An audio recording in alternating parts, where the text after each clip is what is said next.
C'est à vous de jouer, la bataille des entrepreneurs des Antilles-Guyane. Voyons si notre deuxième candidat est prêt. Evenson, dis-nous tout.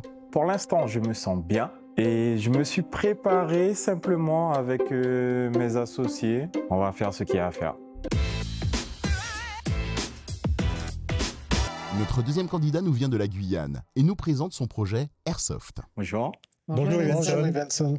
Donc, je suis Pierre Evenson, cofondateur d'Airsoft Location Guyane. L'Airsoft est un jeu de rôle en grandeur nature mettant en scène divers scénarios fictifs. Pour cela, nous avons besoin de protection adéquate et obligatoire, telles qu'une paire de lunettes et un stalker pour protéger la partie basse du visage. Et bien évidemment, d'une réplique d'Airsoft. Airsoft Location Guyane met en place des parties scénarisées pour les entreprises, les particuliers, mais ce n'est pas tout. Nous proposons aussi la location de notre équipement pour les vidéastes et les producteurs de films. Airsoft Location Guyane, pour son évolution, aimerait avoir peut-être un hangar modulable ou sinon un terrain de 5000 m² ou une maison abandonnée entourée de verdure ou pas. C'est pour ce que nous avons besoin de cet équipement pour pouvoir diversifier notre activité et la proposer aux forces de l'ordre. Merci de m'avoir écouté.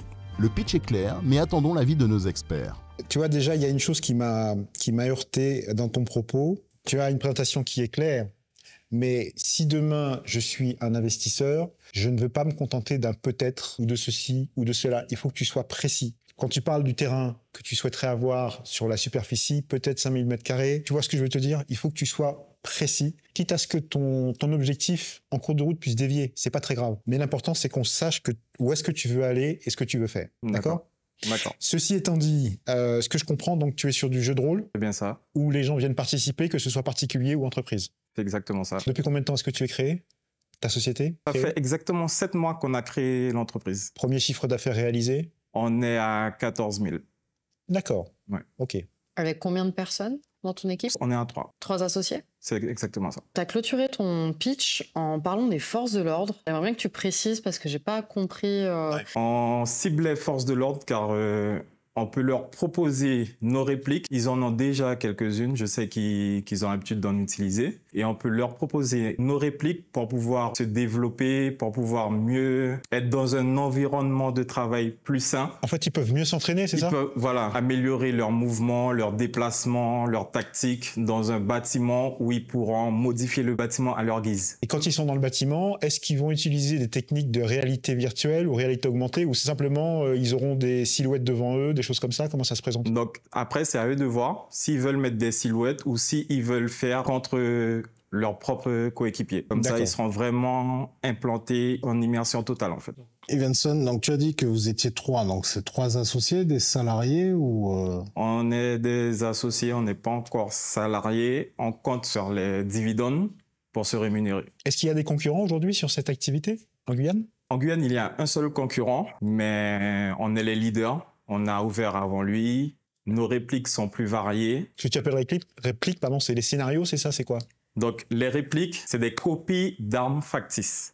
Les répliques sont souvent utilisées dans l'industrie du divertissement, notamment pour le cinéma, les jeux vidéo et les reconstitutions historiques. Qu'est-ce qui fait la différence? Parce que moi, je connais un peu le paintball. Qu'est-ce qui fait la différence justement entre le paintball et ce que tu proposes?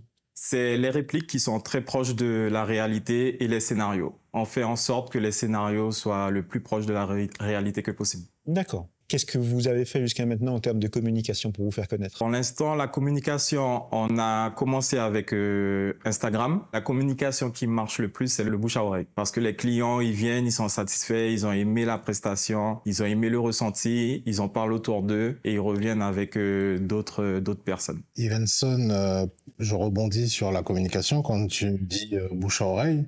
Donc c'est peut-être ce qui explique les 14 cas en 7 mois. Je trouve que 14 cas en 7 mois pour une activité qui n'est pas très connue en Guyane, ça va. Quelles sont les limites aujourd'hui de développement de cette activité-là? Le foncier. Le foncier? Le foncier. On a déjà contacté plusieurs organismes qui avaient des bâtiments abandonnés. Ils avaient l'air intéressés, mais on n'a pas eu de retour entre-temps. Et donc, pourquoi tu es devant nous aujourd'hui? Qu'est-ce que tu cherches à avoir ou à faire passer comme message? De nous faire confiance, déjà. C'est un projet qui est pas ou peu connu en Guyane et dans les Outre-mer. On voudrait faire découvrir et pour cela, on aurait besoin d'un terrain de minimum de 5000 m² où on pourrait mettre un hangar modulable pour développer notre activité. Imaginons que tu aies le terrain, le hangar va coûter combien? L'investissement, c'est combien? On n'a pas encore regardé ce détail. Mais on sait, c'est un gros détail, oui. On n'a pas encore regardé. On a déjà fait appel à une entreprise locale pour qu'elle nous fasse un devis. On est en attente du devis. D'accord. Merci, Ivenson. Et en tout cas, un conseil, c'est de te rapprocher d'organismes qui peuvent avoir du financement, tels que Réseau Entreprendre ou toute association, en tout cas, qui peuvent accompagner les porteurs de projets. D'accord. Merci. Merci Vincent. Merci, Vincent. Merci à vous. Au revoir. Au revoir. Donc à chaud, ça s'est plutôt bien passé. Il faut voter pour nous pour développer le département, mettre une nouvelle activité avec des sensations fortes et développer le tourisme local. Merci et votez pour moi. Bah, moi, je trouve qu'il incarne très bien son projet, dynamique, plutôt sympathique aussi. Oui, il est sympathique. Après, il a besoin de faire mûrir un peu son projet. Hein. Je lui ai dit d'être plus précis, moins flou. Mais quelque part, c'est un projet qui a de l'avenir. Vas-y. Projet intéressant. Ivenson est toujours aussi dynamique et je le connais et je pense qu'il arrivera au bout de ses efforts. Un projet qui ne laisse personne indifférent. Merci aux candidats, merci aux experts. Votez pour votre candidat favori. Par SMS, en envoyant CAVDJ au 97 000 pour les Antilles-Guyane et au 72 018 pour la France hexagonale, suivi du numéro de votre candidat. Envoyez CAVDJ 12 pour le projet Guyane Airsoft. La bataille continue et seule la victoire compte. C'est le cumul des votes qui désignera le vainqueur de la saison. À bientôt et d'ici là, portez-vous bien.